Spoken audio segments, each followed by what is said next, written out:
प्रभु ईसा मसीह में स्नेही बंधुओं, हमारे पिता ईश्वर और प्रभु ईसा मसीह आप लोगों को अनुग्रह तथा शांति प्रदान करें। हमारी कलीसिया की परंपरा के अनुसार आज उपासना पद्धति के प्रकटीकरण काल के 14 हफ्ते में हम प्रवेश कर चुके हैं। इस 14 हफ्ते में माता कलीसिया हमको ये बतलाना चाहती हैं कि यीशु मसीह को दुनिया में प्रकट करने में हर एक व्यक्ति की अपनी अपनी भूमिका अवश्य होती है और इस भूमिका को समझना और उस भूमिका के अनुसार काम करना, यही हमारा ध्येय है, हमारा मकसद है। सर्वप्रथम माता मरियम जन्म देने से मुक्तिदाता के रूप में ईसा मसीह को प्रकट किया। गडेरिया गण भेड़ों पर पहरा देने वाले के रूप में ईसा मसीह को प्रकट किया। ज्योतिषी जो पूर्व से आए थे राजा के रूप में उनको प्रकट किया। सिमोन जो मंदिर में ईसा मसीह की प्रतीक्षा कर रहे थे, दुनिया के मुक्तिदाता के रूप में या दुनिया की मुक्ति के रूप में, सभी जनताओं की मुक्ति के संकेत के रूप में उन्हें प्रकट किया। यानी गुप्त विचारों को प्रकट करने वाले के रूप में सिमोन ने ईसा मसीह को प्रकट किया। अन्ना जो यरूशलेम में मुक्ति के इंतजार करने वाले सब लोगों से मुक्तिदाता के बारे में बता दिया, ऐसा प्रकट किया। बपतिस्मा की बेला में स्वयं पवित्र तृत्व ने ईसा को प्रकट किया। सर्वप्रथम पवित्र तृत्व के पहला व्यक्ति पिता ईश्वर ने ये कहते हुए कि ये मेरा प्रिय पुत्र है, मैं इस पर अत्यंत प्रसन्न हूँ, प्रभु ईसा मसीह को इस दुनिया में अपने पुत्र के रूप में प्रकट किया। पवित्र आत्मा ईसा मसीह पर कबूतर के रूप में उतर कर ईसा मसीह को इस दुनिया के मुक्तिदाता के रूप में यानी ईश्वर के पुत्र के रूप में प्रकट किया। ईसा मसीह स्वयं बपतिस्मा ग्रहण करते हुए यह प्रकट किया कि मैं ईश्वर द्वारा भेजा गया उनका अभिषिक्त हूँ। प्रभु ईसा मसीह द्वारा किया गया हर एक चमत्कार ईश्वर का प्रकटीकरण था। बाइबल में ऐसे बहुत सारे व्यक्ति हैं जो इन चमत्कारों को होने के साधन बने थे। ईसा मसीह अपने चमत्कारों द्वारा खुद को एवं पवित्र तृत्व को प्रकट करता है, मगर इस हर एक चमत्कार के लिए एक एक व्यक्ति की भूमिका अनिवार्य है। ये भूमिका समझकर उसके अनुसार कार्य करने पर ही हम इस दुनिया में ईसा मसीह के प्रकटीकरण के माध्यम, साधन और संकेत बन जाते हैं।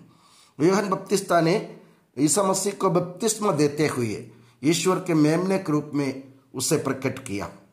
आज के सुसमाचार से आपने सुना, संत यूहन्ना के सुसमाचार का अध्याय 2 वाक्य 1 से लेकर आपने सुना माता मरियम ने ईसा मसीह के प्रकटीकरण की पहल की। कैसे पहल की? प्रभु ईसा मसीह को चमत्कार करने के लिए उन्होंने प्रेरणा दी।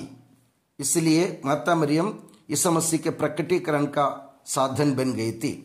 ईसा मसीह के सख्त मना करने पर भी उसने सेवकों से कहा, वो तुमसे जो बोले वही करो।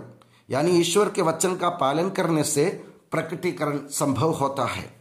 संत मत्ती के 8वां अध्याय में कोढ़ी को स्वास्थ्य लाभ देने से ईसा मसीह ने ये अपने आप को प्रकट किया, मगर इस प्रकटीकरण का कारण वह कोढ़ी स्वयं बन गया था। कोढ़ी ये कहते हुए प्रभु ईसा मसीह के सामने गिड़गिड़ाते हैं, अगर आप चाहें तो मुझे शुद्ध कर सकते हैं। तो प्रभु ईसा मसीह ने उनकी चाहत को पूरी करते हुए यह साबित कर दिया कि अशुद्धता से शुद्धता की ओर हमें ले जाने वाला मसीह ईसा मसीह है। शतपति प्रकटीकरण का साधन बना। कैसे बना? अपने नौकर के लिए याचना करने से। और बर्थमेयुस अंधे भिखारी ने यह साबित किया कि ईसा मसीह संसार की ज्योति है। जायरूस ने यह प्रकट किया कि मसीह जीवन दाता है। मसीह स्वयं शिष्यों का पैर धोते हुए स्वयं सेवक के रूप में अपने आप को प्रकट किया। यरूशलेम की जनता जैतून की डालियां लिए राजा के रूप में प्रभु ईसा मसीह को प्रकट किया। क्रूस पर भले डाकू ने मोक्षदाता के रूप में ईसा मसीह को प्रकट किया। क्रूस के नीचे खड़े शतपति ने मसीह को ईश्वर के पुत्र के रूप में प्रकट किया। 5 रोटी से 5,000 लोगों को खिलाने से भूख मिटाने वाले के रूप में ईसा मसीह स्वयं प्रकट हुए। बहुत सारे लोगों ने अपनी भूमिका निभाते हुए ईसा मसीह को प्रकट किया, सच्ची ज्योति के रूप में, सौख्यदाता के रूप में, भूख और प्यास मिटाने वाले के रूप में, शुद्ध करने वाले के रूप में, राह दिखाने वाले के रूप में, मुक्ति प्रदायक, पाप विमोचक, मोक्षदायक के रूप में, ईश्वर के मेमने के रूप में, संसार की मुक्ति के रूप में। अब हमारी बारी है मेरे प्यारे बंधुओं, हम अपने कार्यों से प्रभु यीशु मसीह को अपने जीवन में कैसे प्रकट करना चाहते हैं। अपने छोटे मोटे कर्मों से, जब प्रेरिताई कार्य में जिन प्रेरिताई कार्य में हम लगे हुए हैं, उनके छोटे मोटे अदाओं से हम यीशु मसीह को इस दुनिया में किस तरह प्रकट करेंगे या करना चाहते हैं। मुक्तिदाता के रूप में, अन्नदाता के रूप में, शांति प्रदाता के रूप में, मोक्षदायक के रूप में, ईश्वर के मेमने के रूप में, या इंसान के सर्वांगीण विकास में, या उनके शारीरिक, मानसिक और आध्यात्मिक जरूरतों को पूरा करने के रूप में क्या हम यीशु मसीह को अपने कार्यों से प्रकट कर सकते हैं या नहीं। माता कलीसिया हमसे यह सवाल करती है और इसका जवाब हमें अपने कार्यों से, अपने जीवन से देने की जरूरत है।